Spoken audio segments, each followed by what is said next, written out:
Welcome to the Healthusiasms podcast, a panel discussion on innovations in health and self-care. My name is not Christophe Jauquet, and I am not the author and keynote speaker on Healthusiasms. My name is Nia Escobar-Kölle, and I'm actually your guest host for today's episode of the Healthusiasms podcast. As an innovator connecting the dots between corporates, startups, and founders in healthcare, I'm deeply passionate about today's topic, not only as a driver of change, but also as a patient, a user, and of course, a woman. This week, I'm actually joined by a panel of experts to explore the positive transformation shaping not just healthcare, but yes, you guessed it, women's health. And for this discussion, we have some incredible voices in the field. And calling in from Barcelona, we have our digital health connector, Aline Noisette. Hola. From London, neuroscientist turned product generalist, Erica Warp. Hello. And from Spain, now based in Austria, psychologist and healthcare resilience expert, Begoña San Jose. Guten días. Hello, everyone. And as you can hear, women have actually taken over the Healthusiasms podcast today. And if you ask me, I think this is quite fitting since this episode will be airing on International Women's Day. And before we jump in, I also want to give a huge shout out and thank you to Christophe Jauquet, Mozuina, and Dr. Keith Grimes for creating this space with us and sharing it as well. And I would say now let's just dive in and explore what's happening in women's health with the latest trends, innovations, exciting discussions, and news. And I think women's health has long been underfunded, under-researched, and often overlooked. But I think we all know this. This is what we hear when we go to conferences and when we're talking to each other and when we see in the industry, right? But we also see that change is happening at a very steady and increasing rate, which is very exciting. We see new diagnostic tools, groundbreaking research on mental health, reproductive health, exciting Femtech innovations, and the growing role of wearables, which is something we're going to discuss later. But we're generally seeing a shift in how women's health is understood. But there's clearly a gap that impacts not the careers, but the future of healthcare itself with women. We see that women make up 70% of healthcare workforce globally, and approximately 43% of entrepreneurs globally as well are women, but we remain underrepresented.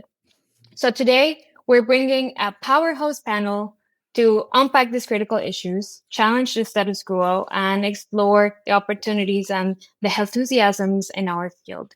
So let's get started. So Erica, let's talk about exciting developments in the Femtech space. And I think you have a very interesting enthusiasm for us. Yeah, well, thanks, Nia. And it's really great to be here early this morning with such an international and talented group of women. So thanks for having me. Yeah, I wanted to talk about Day, which is a company that, has launched a handful of years ago, but is doing some really great work and came on my radar because I met their director of medical innovation, Kalina Mihalova, at the BMJ conference recently. And, I just think they're doing really fantastic work focusing on women's health, creating really creative, innovative products. They have a great brand. They're run by a woman CEO, Valentina Milanova. And they just recently won Time Invention of the Year in the top 200 Time Inventions of the Year for their STI screening tampon. So I thought it'd be a good time just to highlight them. So for those that aren't familiar with them, so it's DAYE. They basically they started out by releasing a kind of a pretty basic tampon, but eco-friendly, organic with flushable wrappers. So already trying to think kind of outside of the box of what kind of basic women's health care can be and to be innovative and take it into the kind of next generation. They then said, okay, we have this form factor, this tampon. What else could we do with it? And they did a couple things. So one, they have a CBD tampon that allows you to basically deliver localized pain relief for really painful periods. And we know that is an issue for many people, especially those with endometriosis that have really, really excruciating periods. And this is a different way to deliver pain relief that's very localized. And I think that was another really amazing innovation. They also then use the tampon to do diagnostics. So if you think about it, this is something that is inside you. It actually absorbs much more than a swab if you went into the doctor and did a swab test. And people can do it at home. So they basically get the screening tampon. This can be for STIs. It can be for your microbiome inside the vagina. And then you do it at home. You put it in for a few minutes and then you send it away and you get your results back in 5 days. And it's a way to, I think a lot similar to the just general trend in healthcare about home diagnostics and home testing, right? But really putting this in the hands of women. One of the things I'm also excited about is they're starting to address endometriosis, which is a really debilitating condition that is predicted to be that 1 in 10 women have. But it takes usually around 8 years to diagnose, which is really horrible and something that the industry is really trying to address. And so they have these new period and pelvic pain clinics where they connect you with a specialist. They do different assessments to try to help that diagnostic process. So I think it's just great to see them really pushing the boundaries, really basing in strong science, but have killer branding and just like product innovation across the board. So I'm really excited just to see what comes next with them. And I think that they're a great model for other Femtech companies interested in this space to really take a look at. Thank you, Erica. I find this super interesting because Day's already in the market, correct? They're already commercializing. Yeah, and they have an app. They've been around, I think, since 2017, but they just continue to innovate. And again, this isn't like a hot off the press kind of news flash here, but I think that they're not a household name also, right? I think, Tampax has dominated that industry for a really long time.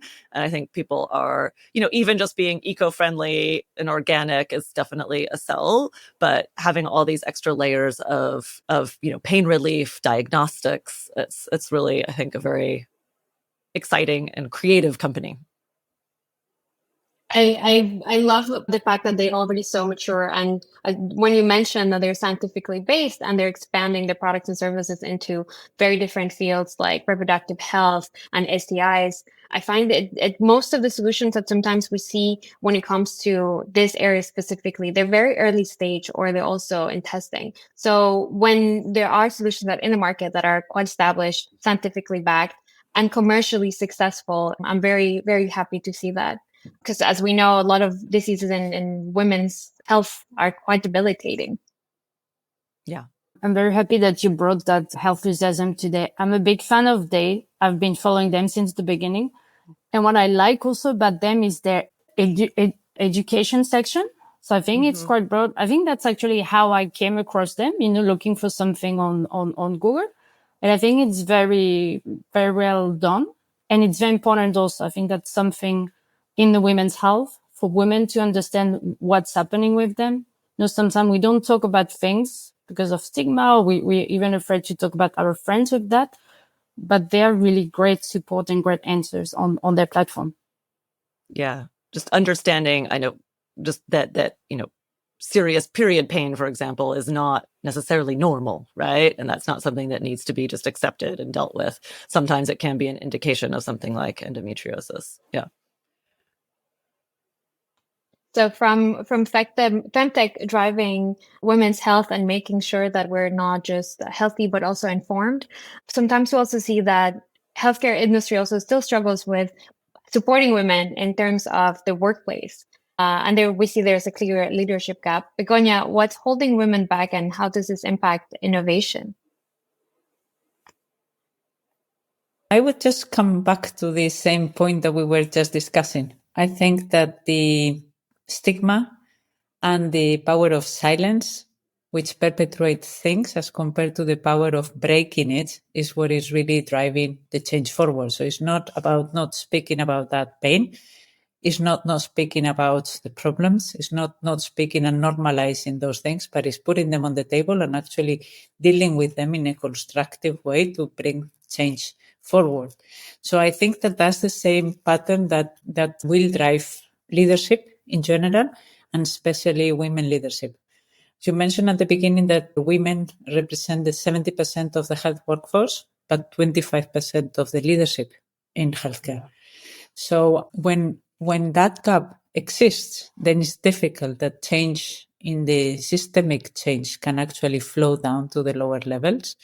But what is really relevant for that is a couple of things, maybe. The one that has to do with what Erika was mentioning a bit earlier is being able to innovate.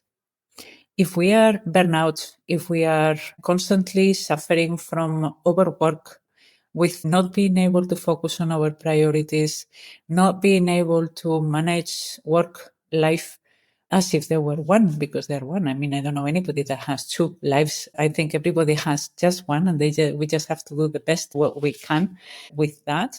It is very difficult to innovate. And it's very difficult to push through the limitations, to fall in love with the problem and look for another solution and iterate. And that is why I believe that the sustainability, and we were talking about the sustainability of the tampons and the tampons and being eco and organic and eco-friendly, that is a sign of sustainability. But what will make us sustainable is our workforce, and it's being us well enough to be able to have mind space to think, to challenge, to be out of the box, to be out there, to show up is just as relevant, if not more relevant, so that we can come up with these innovative solutions.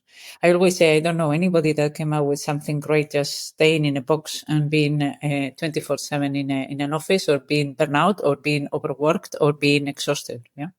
It just doesn't happen that way. So you need to be out there. You need to be connecting dots. You need to be out in conferences. You need to be driven by a purpose and to a bigger cause. And that's when things happen.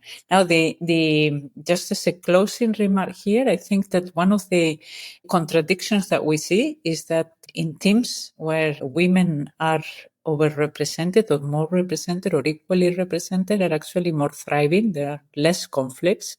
They are more bringing that unity in the teams and looking to make things work in a different way, let's say, no? So instead of being a pushy, maybe more on finding alternative ways to make things happen and to boost self-care, resilience, inclusion, diversity, and all that is more natural, I would say, in women than in men. And that is a little bit of a contradiction still today. So although we know the facts of the benefits of having women in leadership positions, we're still lacking behind. And as you say, we're making huge progress, but let's keep on doing it for the resilience and for the sustainability of the system. I would love to ask you, Erica and Aline and Begonia as well, because like you said, there is change, but we still see the challenges. I think we all have experienced that in our careers. But I would love to ask you if you have experienced also initiatives or you have actions that have helped you and women around you, or you have also seen organizations create initiatives that support women in leadership and also to be more represented and heard and to show up better at work as well. Well, I can be the first one. I'm happily honored to say that the last few months I was part of a female founders lab organized by Vienna Wirtschaftsagentur and in collaboration with Scale Up to help women founders like myself to actually have the system and the process and the support we need also within the community so that we could actually make what it takes to bring our business ideas to the next level. That is a clear one that is a career changing for me. Having said that, I have had also in my corporate life, which I've been more than 20 years there, I've been part of leadership programs, executive development programs, management training. So I have been really fortunate in that sense, and I have been given lots of opportunities. However, it's always fighting and always trying, but I understand I'm coming from a little bit older generation as well. And so I'm 52 right now, and I've been 20 years plus in the industry. So I'm one of the ones that was a minority in many of the, of course, in insurance is maybe more common than in tech or in insurtech or femtech.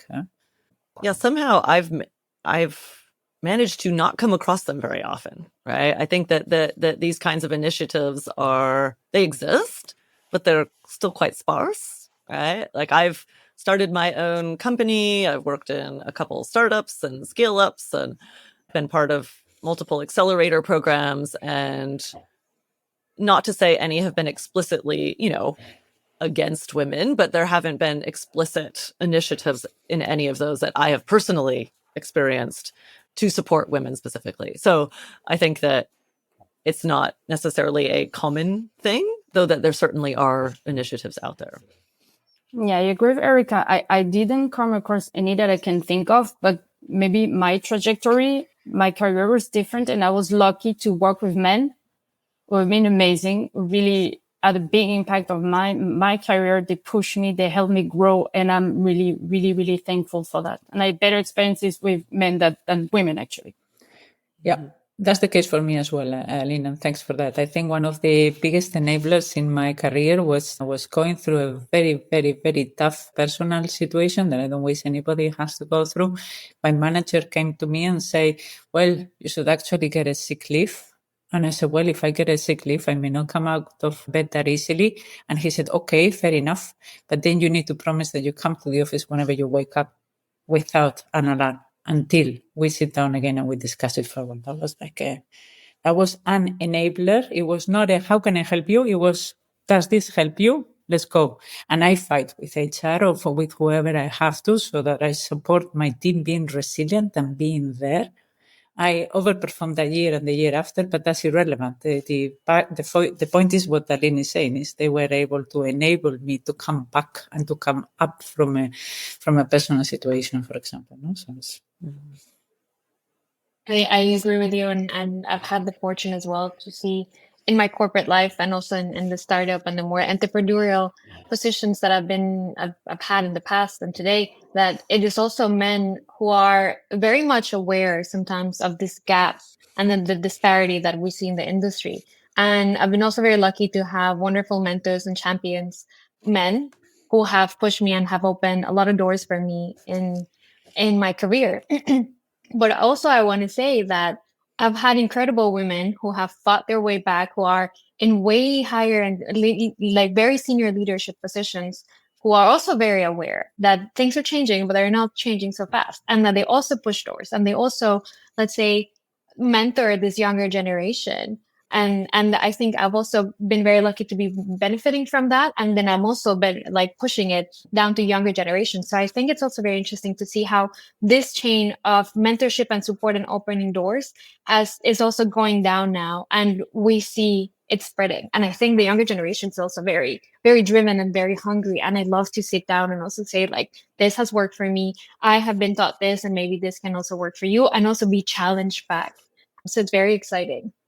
And I would like to say that maybe precisely for what you're saying, I think we have a responsibility to make sure that the health industry in general remains or becomes attractive to the right talent for the future.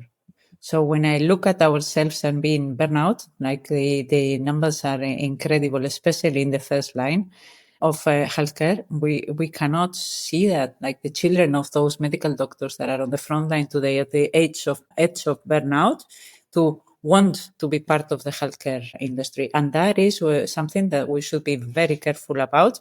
And that's why we have a responsibility towards ourselves, and also to be role modeling that and to making sure that there is attractiveness in what we're doing for the next generation, and it doesn't have the costs of our own health.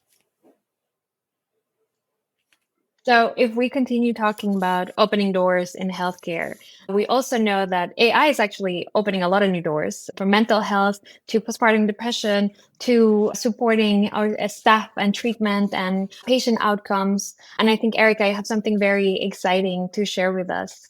What are the advancements we're seeing?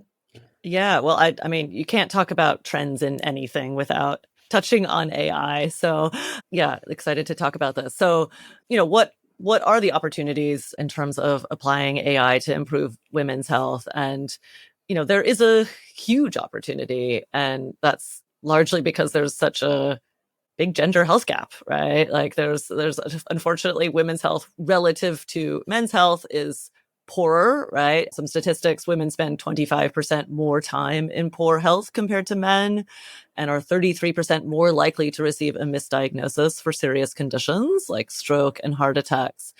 And, I'm a product leader. I tend to, look at systems or products and be like, okay, where are those opportunities? Where are those gaps of things not working? Here's 51% of your, users of the system, right, not getting good good standards of care, that's like the biggest opportunity. I was recently at the Responsible AI Women and Healthcare Conference that was put on by the NHS Department of Health and Social Care. And Erica Denton was sharing some information too. So she's the National Medical Director of Transformation for NHS England. Sorry, there's lots of strap lines here. She was saying first that the UK has the worst gender health gap in the G20. I mean, I don't want any country to have a bad gender health gap, but for a country that really prides itself on providing, public health, right? Like that was really shocking to me. And that if we close that gap, that would actually save the NHS 25% of its budget every year. So putting aside making 50% of the population's lives better, this is a huge economic issue. And so if all else were equal and I had like all the money in my hands, I would invest in women's health in terms of like help having AI, really go in there and make some change. As you probably all know, it is not equal, right? The challenge of making AI really sing when it comes to women's health is that there's a data gap as well. And so this means that there isn't the quality of data that we have around women's health is relatively lacking. So this is due to women being routinely excluded from clinical trials until relatively recently. Even today, many drug trials include many more men than women. We are, more complex because we have the fertility cycle. And this, I come from science, you don't want a lot of variables, right? So, focusing on men, which don't have these cycles, hey, that maybe is simpler, but it means that women have been really excluded. And because of that, women don't trust what's built on top of data as much. We know that we're not as well representative. And so we're less likely to actually share our data because, the system is not necessarily working for us. So this is, a trend in terms, it's been great at this conference, especially to see the conversations around this and really highlighting it. The keynote speaker was Caroline Criado Perez, who wrote Invisible Women, which is a book that if you have not read it, please go out and get it. And one of the things that she mentioned that I don't think is common understanding is that when there is a data gap, that the AI built on that doesn't just mirror that bias, but it actually, in many cases, can accentuate it. And so this means that it's not like, okay, let's use AI, it'll make everything a bit better, right? Maybe we'll still have a gap, but like, women's health will get better and men's health will get better. It'll all get better. It'll get faster, more efficient, more, but this could actually make women's health worse if we don't proactively go in and solve the data problem.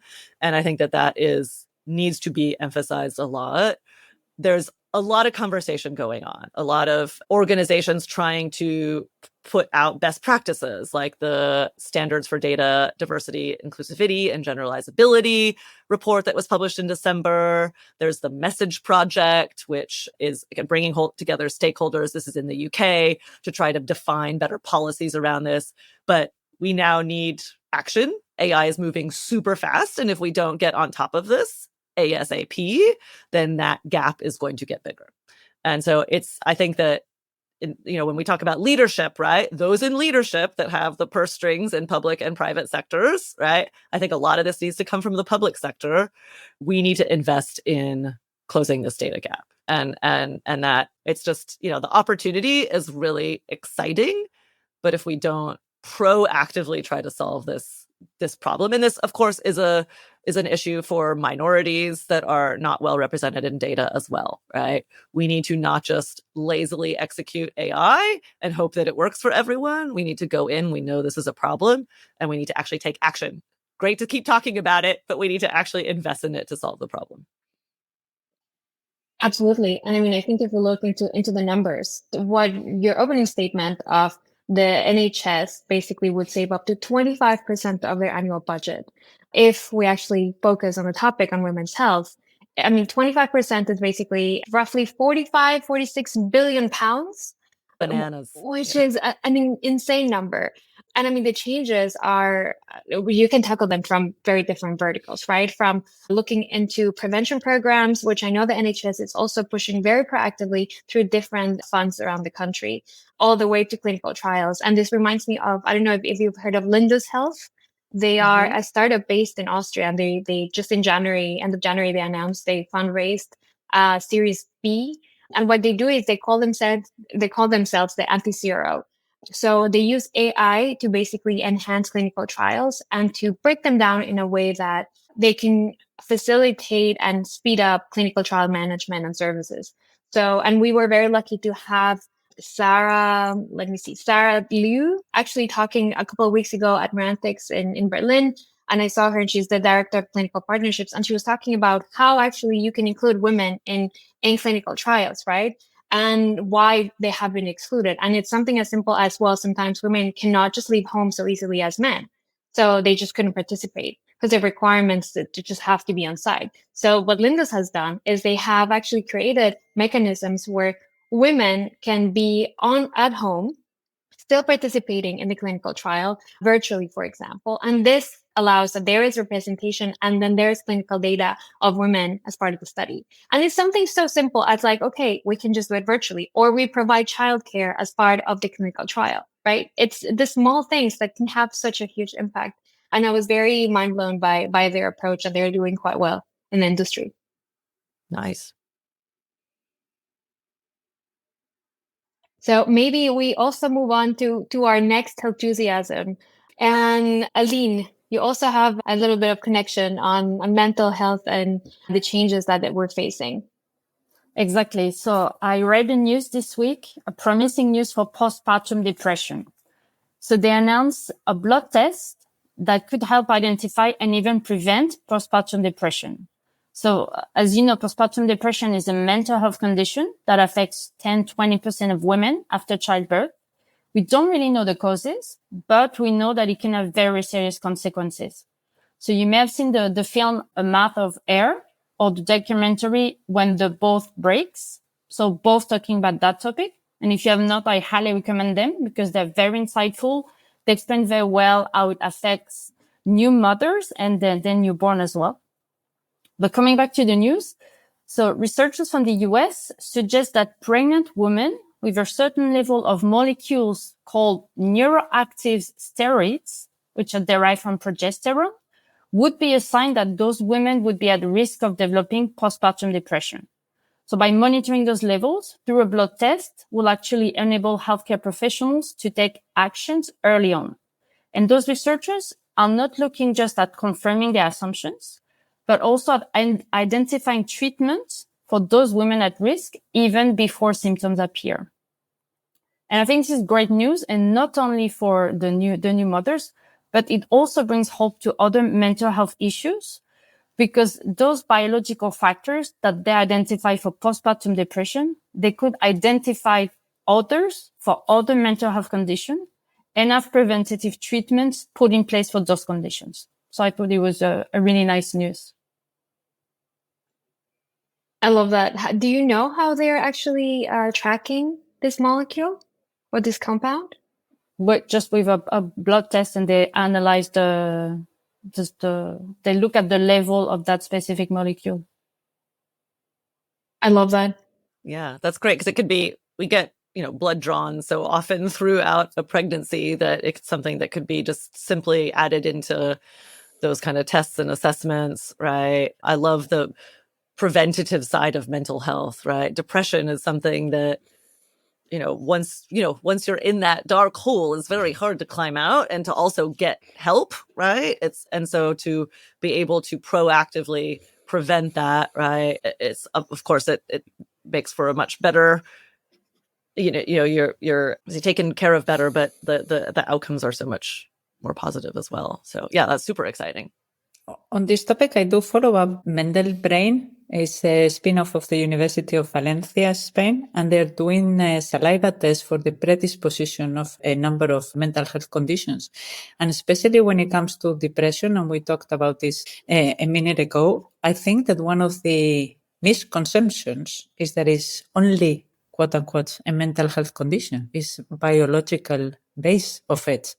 And therefore, this is the one that opens the door for being able to do early detection and early prevention and early interventions, including cognitive behavioral therapy, to boost before it comes, so that when you have, I usually make a simple calculation. The more that you have that subtracts your energy, the more you need to add on the positive so that you can come up in the balance. So when you are at risk of postnatal depression, for example, which is the topic that we initiated this conversation, then you need to overcompensate with positive so that you can afford the leakage in a way. And I think one of the issues is that despite there is relevant research with postpartum depression, it's also a very taboo topic. I've seen lots of women around me, friends and family members who have postpartum depression or who have had it in the past, and it was so difficult for them to find a diagnostic and also to get proper help. So we see this disparity between sometimes research and actionable insights and access to care, and sometimes it can be as simple as a blood test, like what you're saying. I mean, that can be a game changer.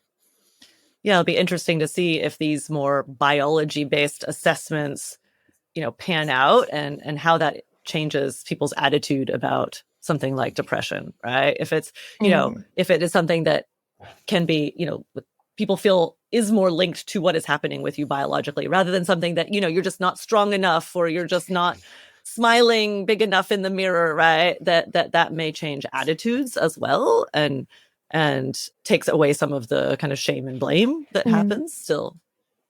And I think it links to this. You should feel very proud, very happy that you have a healthy baby born or whatever. That should and feel attachment and that expectation that is heavily attached to the way women, societal expectations are dealt with, that don't allow them to actually express, listen, maybe I should feel that way, but that's not the way I feel. And that has these consequences. And breaking through that barrier of what is really happening inside is the one that is empowering, I think.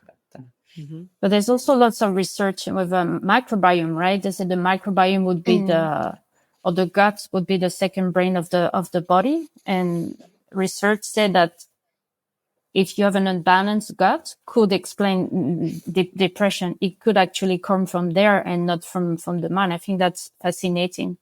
They're still working on it, but I think we'll have some breakthrough in the coming years, hopefully. Yeah. Mm-hmm. I think there's this a really interesting book. I think it's called Food for Your Brain. No, This Is Your Brain with Food. Sorry.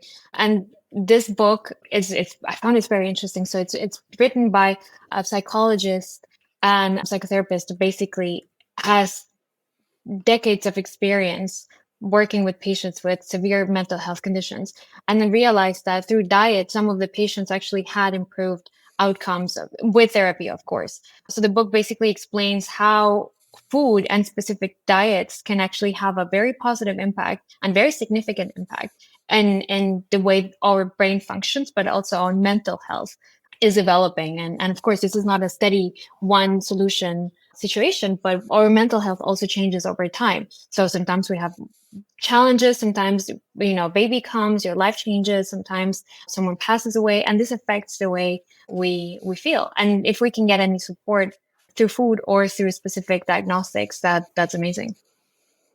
But you're right, Nia, like a friend of mine who is based in Berlin, I think you know her. She's been working on the diet to improve like the periods pain, like doing tests on her own, like trying to change some food, and it actually works. Yeah. So yeah, I think that there's really some solutions there, some help coming from food and nutrition. Absolutely. And I mean, maybe this is very easy and very, very nice to connect to our next Healthusiasm, because we know that early diagnostic is one thing, but actually having the right access to care is another thing. And Begoña, maybe you can share with us, why has insurance been slow to adapt to women's health needs, and what needs to change in this industry? Well, I don't know why that has been historically the case. I mean, I usually explain that with the cooking example. You have this veal, and then the grandchild asks the mother, like, Mama, you need to teach me how to do this recipe. And she said, well, you cut one edge, you cut the other edge, you roast it, you take it out, and then you continue with the onion, garlic, blah, blah. Why do you cut the two edges, Mommy? I said, well, I don't know. Grandmother used to do that. And I said, well, they go to the grandmother and say, how can you teach me to cook the recipe? And said, well, you cut one edge. No. Why do you cut the edges? No idea. They go to the great-grandmother and say, well, the pot was not big enough. So sometimes we just inherit the way things were done and we just continue by habit. And even if they are not good habits, they are just habits. And 95% we run on autopilot anyway. And the same happens for us as people as for us as organizations. I don't think I've met, well, I'm sure I haven't met anyone that when you ask them, what do you want to be when you grow up? They tell me I would love to work in insurance. I don't know why.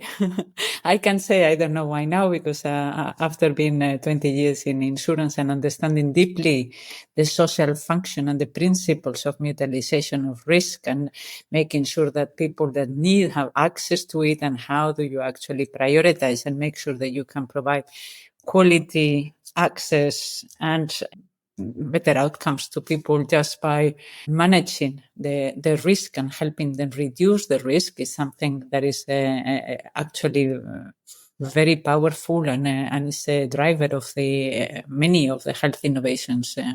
Why? Because it's the vehicle to market, although it has a very poor reputation as we speak. In terms of reputation. So when you talk about insurance and when we talk about insurance at home, it's like they increase the premiums again and they don't cover me when I needed to cover and I don't understand how it works and so on. And that is part of it. Now, when it comes to women and the risk, in some contexts, being a woman is being at higher risk for a number of things. That's objectively the case. So if you are a woman, you are exposed to sex violence much higher than when you are a man. If you are a woman, you are more exposed to mental health conditions affecting in severe depression or anxiety, not to mention bulimia or anorexia, where the proportion of women versus men suffering from it is 95% as compared to men. It is a factor, but this is a factor that affects the dynamics and the numbers. And as we were talking earlier, is the data gap and the ability to actually model properly what is actually manageable from a risk point of view and how can we enable that instead of using it against using it in favor. So on the other hand, what are they are at much lower risk of, I'm going to say prostate cancer, no? But and many other risk factors, women perform better than men. However, even the underwriting policies, they just split. They just ask you for the data, men and women, but the rest of the questionnaire is equal. So to what extent that can be risk adjusted and really take into consideration some of the things is something that the insurance industry is already working on, how to go down to being able to both mutualize the risk, but also get a higher, better match on the risk and premium profiles. So I still don't know the answer to the question. It was a bit of a challenging question to ask. But I agree with you in the sense that when we talk about prevention and we talk about disease overall, I mean, we know, or we'll be talking about in this episode, about how misunderstood or how little data there is about women's health, right? But I think specifically we talk about prevention, there's a lot of taboo on women's health. So that's one part. But also prevention overall for not just men, but and women is the fact that it's a long tail game. Because it is a costly investment in the sense that we have to see new programs coming into place in terms of prostate cancer, breast cancer, hypothyroidism, hormone, menopause, reproductive rights. But this is not something that we see or that companies or that insurance companies see also within 1 year or 2 years. This is portfolios that take 10, 15 years to develop. So it's very difficult. And also coming from an insurance background like you, Begonia, it's very difficult sometimes to have conversations about why the insurance industry should consider, for example, creating products targeting women and supporting women with reproductive methods like IVF on the long term or egg freezing. Because, well, for them, it's a bit misunderstood. There's no data. There are very little products in the market when it comes to insurability of that. And yeah, you will only see the development of this or the consequence of that in 10, 15, 20 years. So it's very, very unattractive. It's the return on investment question. Mm-hmm. And that's the when we translate everything into numbers, then it becomes tricky to take the proper decisions. Yeah. So I'm from the United States. So I have to admit, Begonia, that insurance companies don't have the best reputation in my world. But I can see from their perspective, of course, if there is, which there is, this gender health gap, right? And women are, in poor health 25% more of the time than men, then yeah, they're going to be more expensive and have more risk from that insurance perspective. But this does mean that then being a woman is a pre-existing condition, basically, right? And that seems not okay. And yeah, it's like, how do you write that? How do you, because yeah, if women can't struggle to get insurance because it's more expensive, that's only going to increase that health gap more. Absolutely. Absolutely. So maybe we can talk about data and how actually there are really exciting initiatives that do support collecting women's data, very science-backed. And Aline, you would like to share how research and wearables are playing a big part in that. Exactly. So a few days ago, Apple announced that they were launching the Apple Health Study to explore specifically how devices and wearables can monitor and predict changes in user health. And they're doing it in collaboration with Brigham and Women's Hospital. So it's not the first time that Apple is doing that. So they launched a study on women's health specifically in 2019 that's still ongoing. And that was focusing specifically on menstruation. So looking at regularity, symptoms, impact of COVID-19 vaccines, and also how menstrual health relates to overall health. But so this new study that they are launching now will analyze how data from devices such as iPhones, AirPods, Apple Watches can monitor, manage, and predict changes in user health, and look also at how mental health affects heart rate. So this study will help not only to understand better our health and also the role that technology can play in understanding and getting those insights. So I think it's important. We talk a lot about wearables and there's lots of potential there. So actually in the last podcast episode, we talked about that when we mentioned Whoop that are collecting data for women's health. And now it can really bring interesting insights on our body and health. So what I find interesting about this project is the idea to collect and deepen scientific knowledge based on those data that we can collect and to look at how it can relate with the overall health. And it can also help to identify new biomarkers that maybe we were not looking at, we're not thinking of, we didn't know that they existed. And thanks to the wearable and those data collected, they actually came to light. And for instance, one of the findings from the women's health study that I was mentioning before was that women with persistent irregular menstruation should consult a healthcare professional as it may indicate an underlying health issue. I think that's fascinating. And that's why I'm really looking forward to hearing more about the findings from this new study that they are launching and see like what news we can come up with.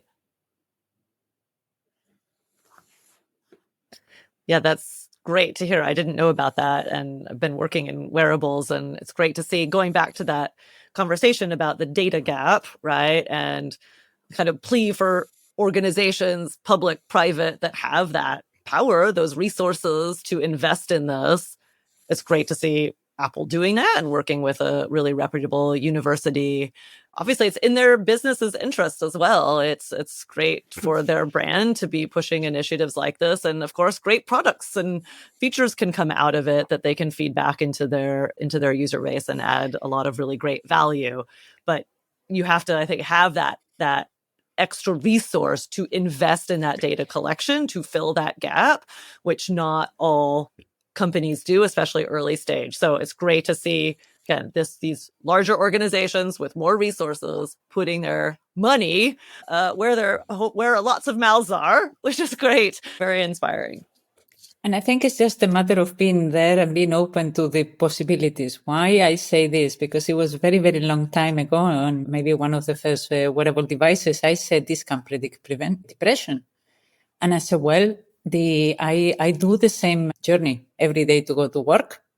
On Mondays, I go like it takes me much longer and the speed of my steps are whatever. And when I'm not feeling well, then it takes me longer. I take more pauses, or when I'm super excited, I go like even from the way I step and the way I walk, or how much or how many times I snooze my alarm clock in the morning are indicators of my mental health. Or if I am the one making the calls out, or I'm only talking on the phone or rejecting phones when people call me, it is an indicator on my social battery as well. So I think that being open to what kind of interpretation we can make on the data and use them for the better is also part of being there and being open to what this data can show us. Yeah, and looking at this data from a clinical perspective rather than a consumer perspective, right? I think there's still a lot of questions about, from a clinician side, how trustworthy is the data that comes out of a lot of these consumer devices, right?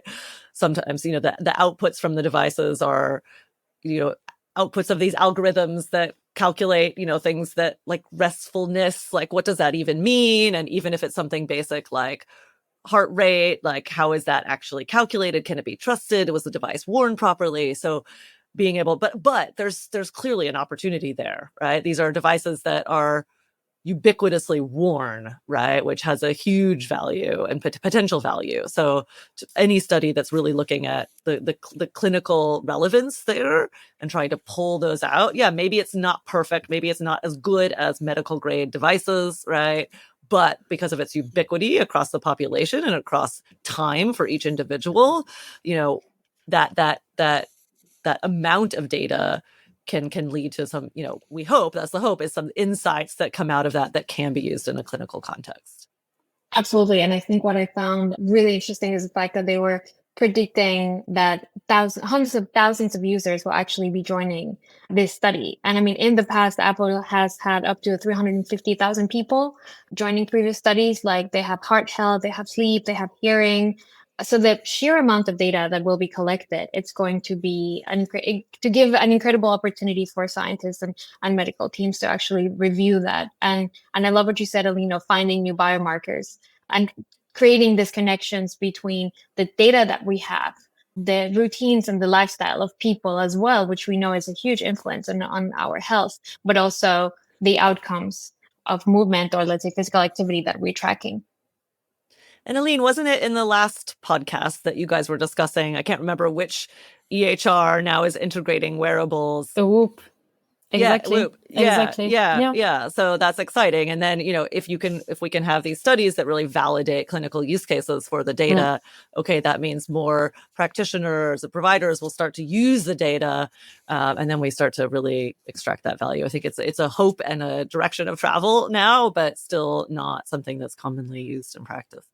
But I feel also from a science perspective, those wearables are helping to identify potential issues or things to look into, to dig in. And then the scientists can actually look at it in more deeper from the scientific perspective. No, I see it really as a tool, as an enabler to understand better how our bodies work. Yeah. Mm-hmm. And I think sometimes we also see a lot of, let's say, misbelief from the more traditional sides of the healthcare industry and healthcare professionals when we talk about clinical studies with wearable devices, right? Because it's just sometimes they cannot be fully compared to the gold standard for that we see in clinical studies, for example, right? But I think it's also finding this balance and this negotiation of being able to have a sheer number of participants, 350,000, and having access to the data versus having clinical trials or clinical studies, that are just 50 participants.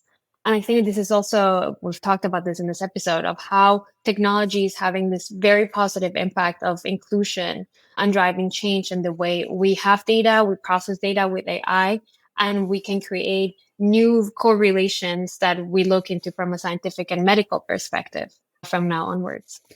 And maybe challenge the golden standards as well. Correct. So as we come to the end of our episode today, maybe I would love to share with you some unusual Healthusiasms. And maybe, Aline, I would just start with you. And do you know why voice assistants mainly have female voices? Maybe because the female voices are more relaxing than men. In direction, more or less. So actually, there's some well-known gender typical reasons. And the first one is actually cultural bias and tradition. So you're right. Female voices are perceived as more polite, more supportive, more friendly. And there's also a use preference, and is that a higher pitch and better pronunciation are just perceived better by users, right? But I think what is really interesting is that what is very stereotypically driven and is not always true is that they were not always male. But since the late 1800s, companies have recorded far more female voices than male voices historically. And by the late 1880s, nearly all telephone operators were women, and it remained like that for many decades. So actually, what is considered like an early voice assistant, being a real human person, not AI as we have today, was actually based on this historical facts that, well, most of them were women actually behind the phone. Very interesting. Interesting. I went directly very cynical in my thinking around that in terms of, I mean, my 8-year-old daughter actually kept asking me, why is Alexa and Siri both, girls, right? And it's, my cynical answer is, because they're you ask them and they respond and they kind of take your orders, and that's a very like gendered view of power dynamics, right? And it would be great, similar to this kind of, data gap, health gap, like we have to work against the path of least resistance, right? So if this is reinforcing those gender roles, but it's because of, things that exist in reality, like there's just more data with women's voices. Okay. But then we need to, again, equalize and put in the proactive effort so that, we're not just assuming all of our robot minions are women, and that's how we should treat all women, therefore, as well. Right. Very true. In our team, we gave ChatGPT a female name, and we have like a female team member that is ChatGPT, but we have given it a female name. Why? Because we want to enhance and empower our team with another one of us, I guess. I love that. I find it really interesting because I recently got a new smart home device at home, and it came with a female voice, of course. But then when I was checking the other voices, I found it very awkward to have a male voice at home talking to me. And maybe this is also my own gender bias, but I just felt way more comfortable having, and this is not my first smart device at home, but I just felt very uncomfortable having a voice. And I was listening to all the voices over and over again. And I was like, no, this just feels off. So yeah, maybe some food for thought for me to reflect on this. Begonia, I have also one interesting and unusual enthusiasm. So since 2022, the company MAN Truck and Bus organizes every year a special workshop. And the workshop is called Woman. And keep in mind that the company is called MAN. So what do you think is special about this workshop?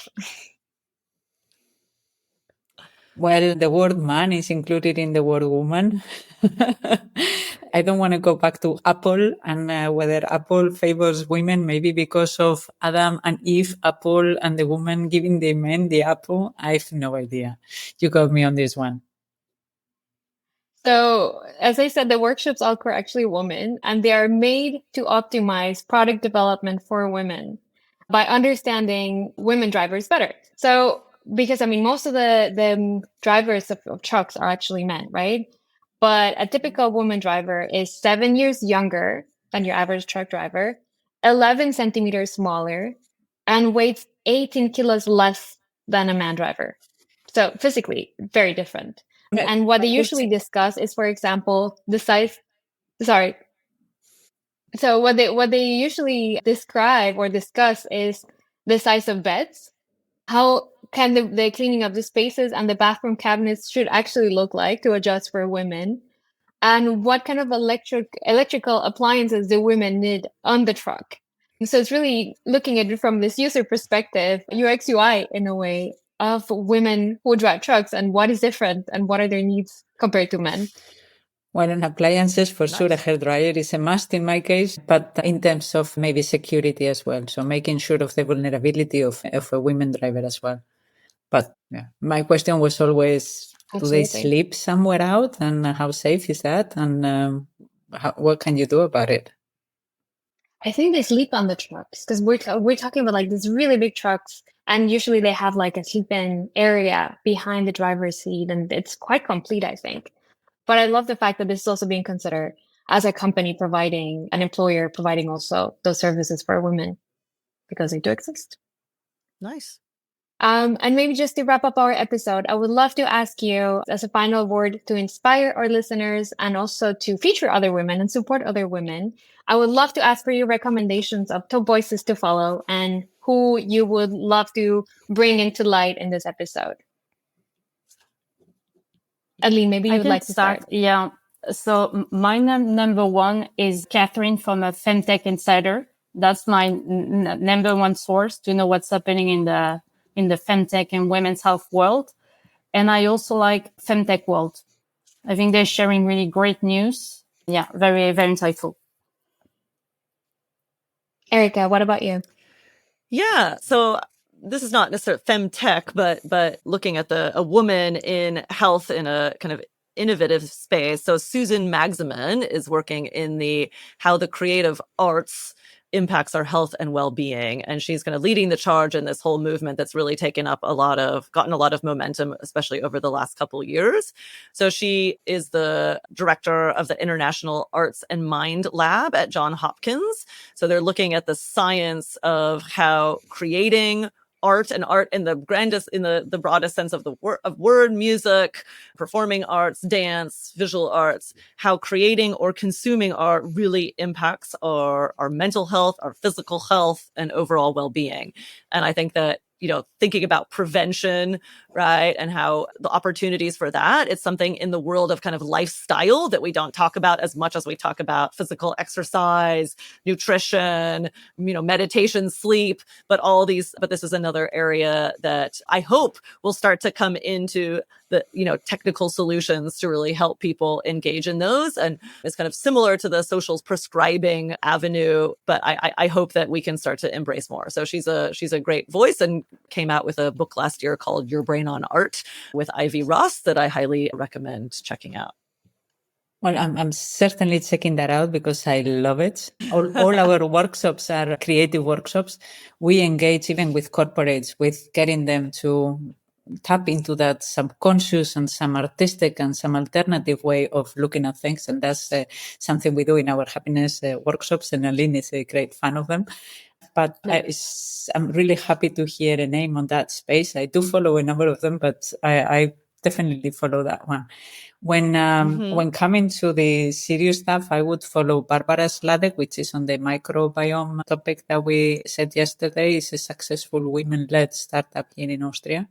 I would also go for smaller and high flyers. Olga Bratschun is somebody I know helping startups with impact-driven startups, founders pitch and position themselves. And I'm actually would like to challenge everybody to become the voice to follow. So what do you have? What can you voice out to people so that you can make a difference and contribute instead of only being a receiver of all that information? So I leave it there. Yeah, it was interesting when I got this assignment from you, Nia. I went into, my LinkedIn and started looking through, and I'm connected to many women in health tech and femtech, but most of them are, doing the work and not focusing as much on LinkedIn and kind of thought leadership. And, part of me is quite happy with that. Great, go do the work, right? Like that's what is to me most important, right? But I agree, Begonia, that, there's, we need as many women voices out there as we can as well. So I know myself, I can be a bit shy when it comes to that sometimes. And it's great to just encourage each other to do that when we have things to share. So. Absolutely. And I think this is the point of I know there are wonderful women out there, very smart, very research driven, outcome driven, talking about so many interesting aspects in healthcare that I thought this is our opportunity for listeners to see recommendations and also for us to explore other perspectives. And maybe I can also share my recommendations. So her name is Nina Patrick's newsletter. It's Nina's Notes. She basically shares a newsletter on LinkedIn. So it's very easy to read and to follow and to find.